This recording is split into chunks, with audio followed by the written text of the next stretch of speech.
Hi, are you wondering what a buyer's agent commission really means and why it matters?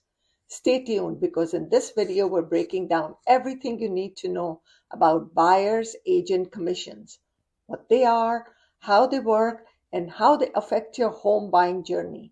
If you're planning to buy a home, understanding this can save you both time and money.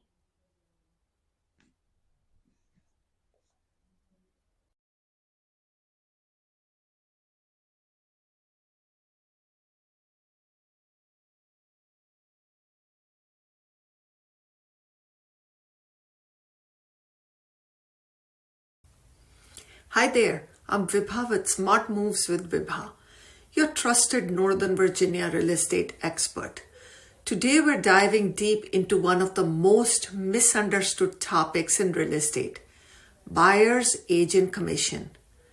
Whether you're a first-time home buyer or a seasoned investor, understanding how commissions work is critical to making informed decisions when buying a home. For those of you who are new to my channel, welcome.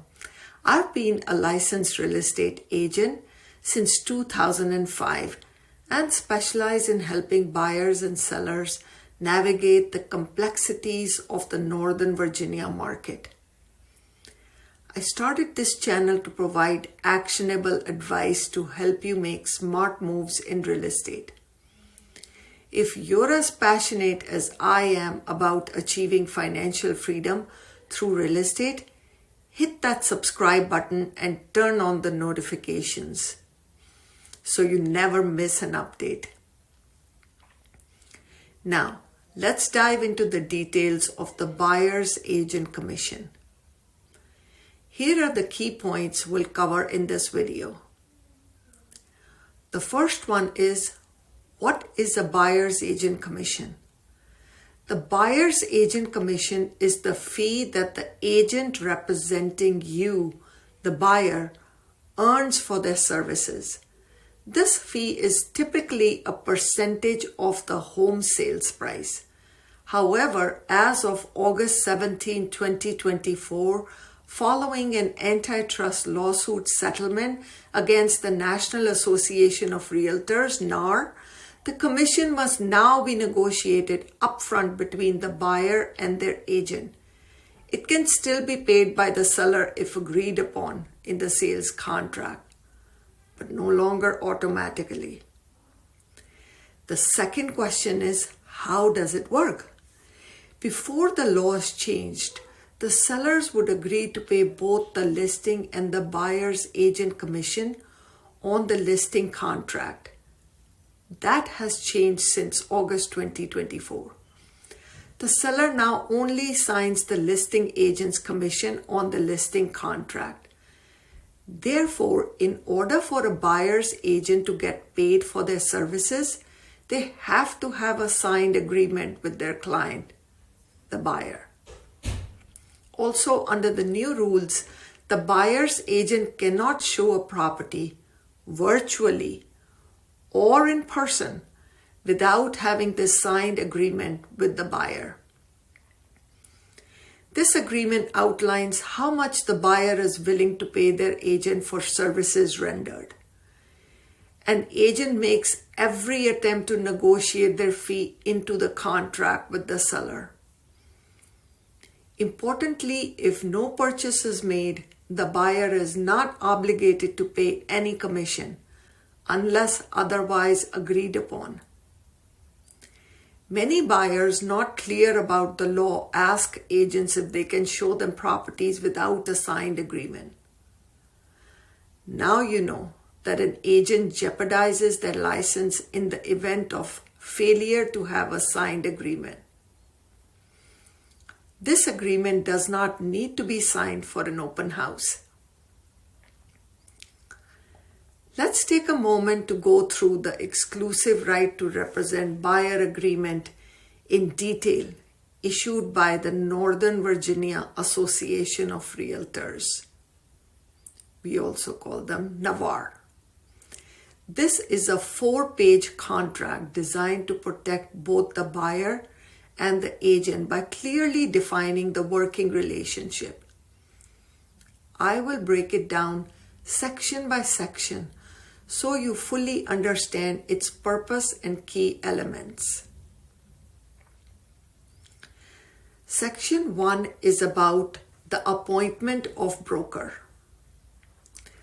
This section establishes that the buyer is hiring a real estate brokerage to represent them exclusively in their property search. The brokerage agrees to assist the buyer in finding and acquiring real estate within the agreed upon time frame. Section 2 are buyer's representations. The buyer confirms that they are not currently under contract with another agent. The buyer must disclose any properties they have already visited or have been shown by another agent. This is important because failing to disclose prior showings could lead to disputes over commissions between agents. Section 3. The purpose of the contract.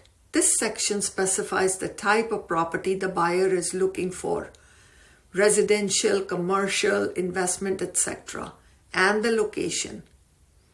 Section 4 is notices. This outlines how communication and any amendment to the agreement must be handled in writing. Section 5 is term and termination. States the start and expiration date of the contract. Explains how the agreement can be terminated early and any potential fees for early termination. Section 6 is broker's duties. Defines the broker's role, including seeking properties that match the buyer's needs, presenting offers and counteroffers, maintaining confidentiality of buyer's information. Section 7 is buyer's duties. The buyer agrees to work exclusively with the broker during the contract period, provide necessary financial information, be available for showings and communication. Section 8 is about the compensation. Clearly states how the broker will be paid. As of the 2024 rule changes, compensation must be negotiated directly between the buyer and agent. If no purchase occurs, the buyer typically does not owe any commission.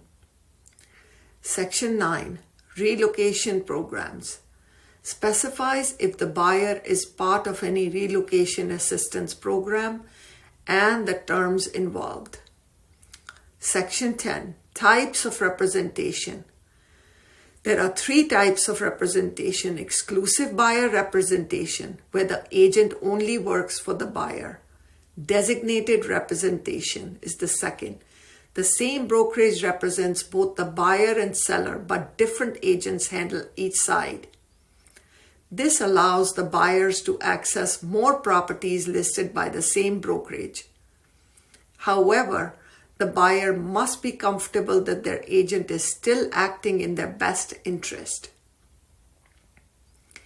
If you're working with a team and the buyer refuses to work with a designated agent, they may miss out on listings from their agent's team where they might have an edge in negotiations. The third is dual representation.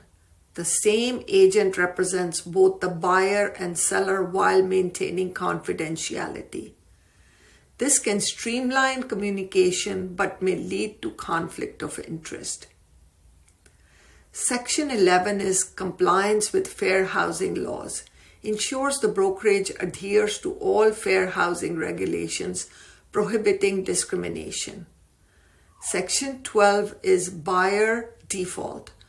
Outlines consequences if buyer breaches the contract. The broker may terminate the agreement if the buyer fails to fulfill their obligations. Section 13 is attorney's fees. If legal disputes arise, the losing party may be responsible for legal fees. Section 14 is miscellaneous terms. This clarifies that the agreement follows Virginia real estate laws, including disclaimers about the broker's role and limitations. Section 15 is definitions, explains key legal terms used throughout the agreement for clarity. Section 16 is disclaimers. It states that the broker is not a legal, tax, or financial advisor, encourages buyers to seek professional advice as needed. Section 17, other provisions, covers any additional conditions specific to the agreement. Understanding this agreement is crucial because it formalizes your relationship with your real estate agent and ensures clear expectations from both sides. Before we wrap up, I want to hear from you. Have you worked with a buyer's agent before, or are you currently looking for one? Drop your questions or experience in comments below and let's start a conversation. Don't forget to like this video if you found it helpful and share it with anyone you know might be buying a home soon. And of course, hit that subscribe button for more tips on navigating the real estate market in Northern Virginia. Thank you for spending your time with me today. Here's something to think about. Instead of shopping around for agents who charge less commission, look for an agent who will advocate for you, bring expertise, and guide you effectively. Then discuss the commission with them. After all, an agent who cannot confidently negotiate their own fee, how can they negotiate the best deal for you? Another thought is many buyers want to avoid paying a buyer's agent, thinking that the savings to the seller will benefit you. But let me tell you, the listing agents charge the sellers extra for unrepresented buyers, since transactions are usually more challenging without an agent representation. So you may as well get representation. After all, in Virginia, it's the buyers who have to beware.